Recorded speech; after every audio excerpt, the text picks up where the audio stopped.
Hey everybody, it's Jason Blaha here, and now that my two obligatory informative videos are done for the day, it's time to talk about current events in the online fitness community. And today I thought I would kill two birds with one stone because they're going to be very similar topics here.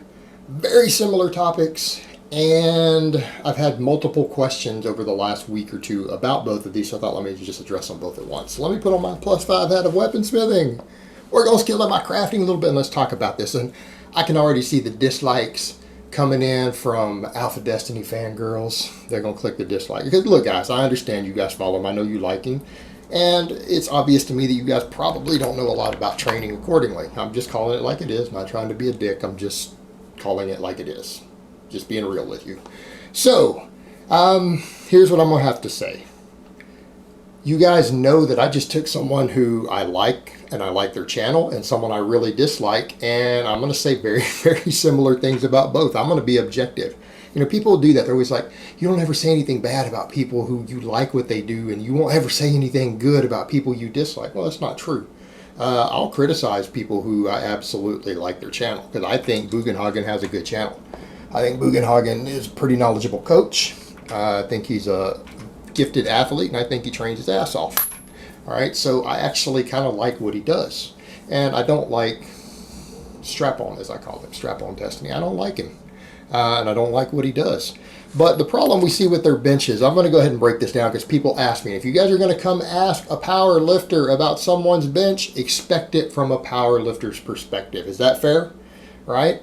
Just like if you guys were to go ask a bodybuilder what they think of my physique, you're going to expect a bodybuilder answer. They're going to be like, he looks like total trash, but I think bodybuilders look like trash, you know?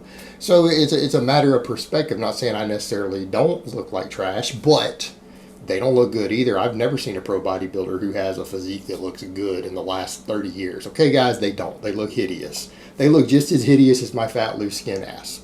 So they're going to give it to you from their perspective, right? Well, I'm going to give it to you from my perspective. So first, let's flip in Strap-on's bench.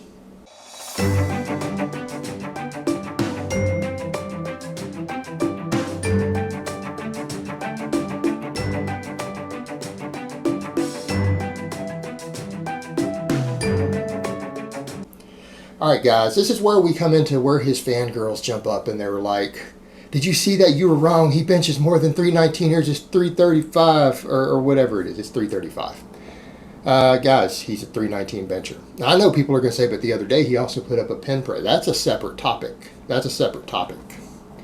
But no, that pen press still doesn't indicate to me that he's stronger than what he did in comp, unless he's gained a bunch of weight.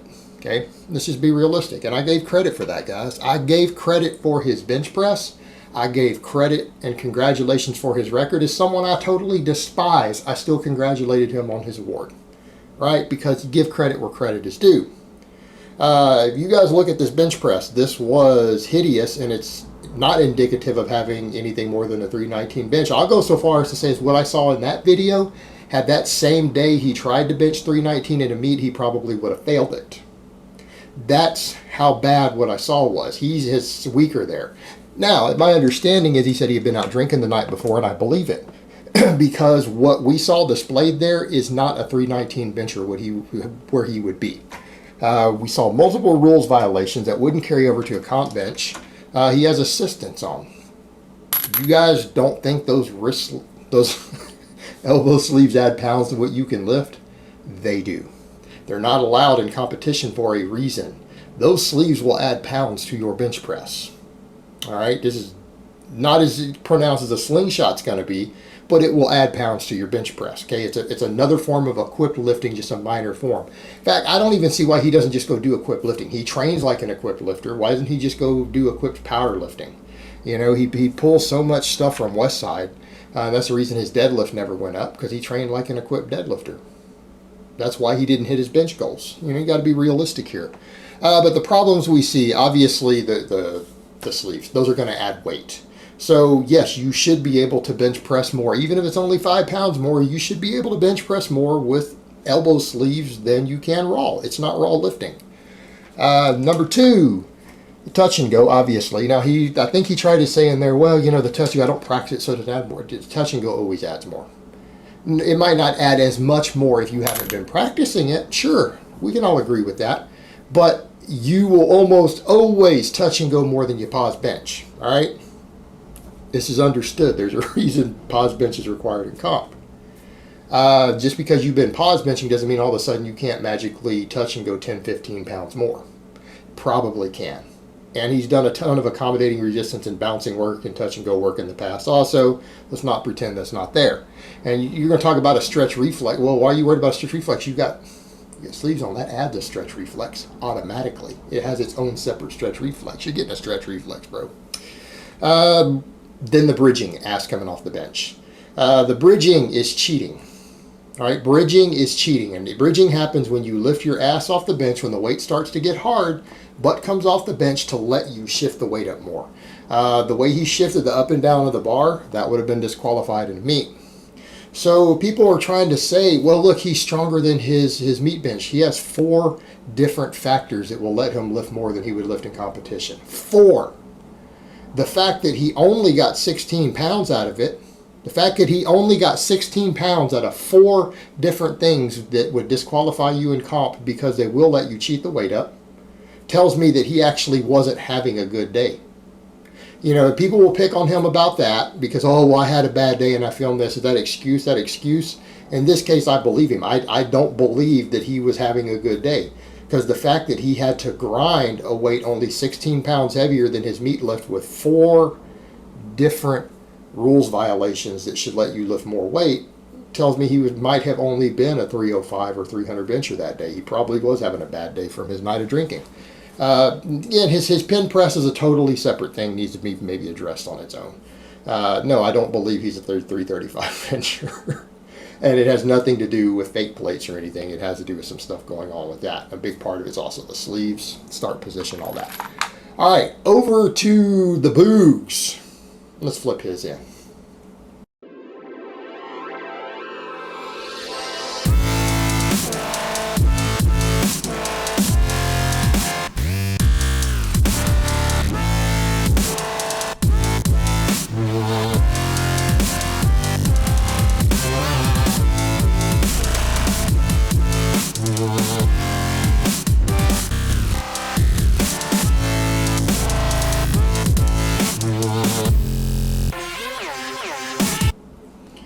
Boogs. All right, here's how I'm going to be up front. Give credit where credit is due. I like Boogs. He's a good lifter. I think he knows what he's doing. We know that he knows how to bench press. Do you know why we know? Because he hit 385 in a USAPL meet, and they are very, very strict on the rules. So we know at some point in his post-collegiate life that he has benched a legit 385 pause bench with his butt on the bench in sanctioned competition with calibrated plates. I think it's fair to say that Boogs knows how to bench press. Eric, what the hell was that? What the hell did you just do, bro? You know better than that. And this is the only time I'm ever really critical of Boogs.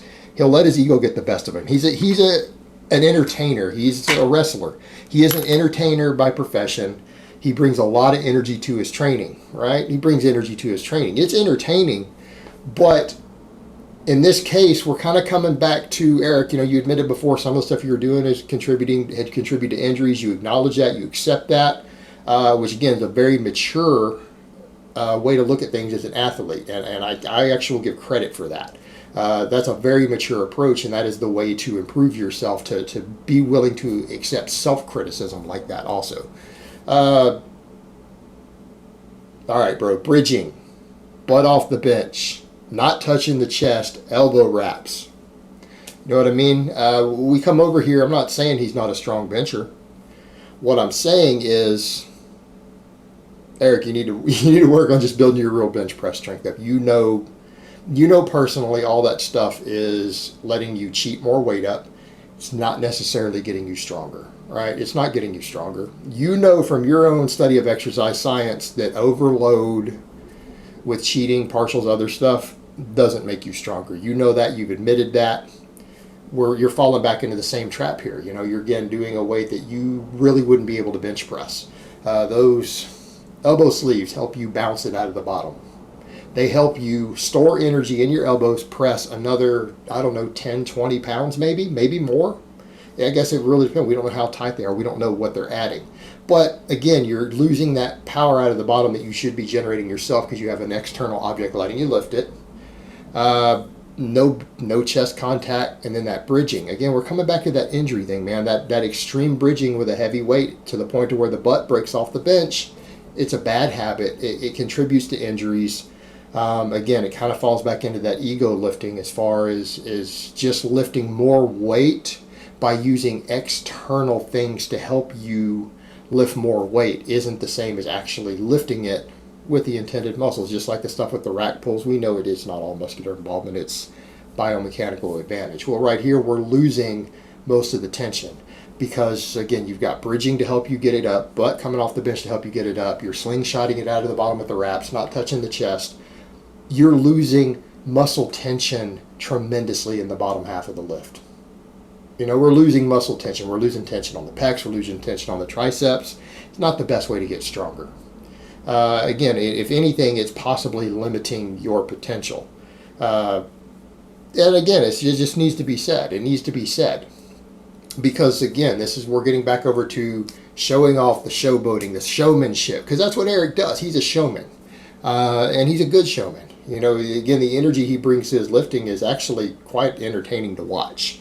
I actually enjoy it, even though I prefer calm lifting personally.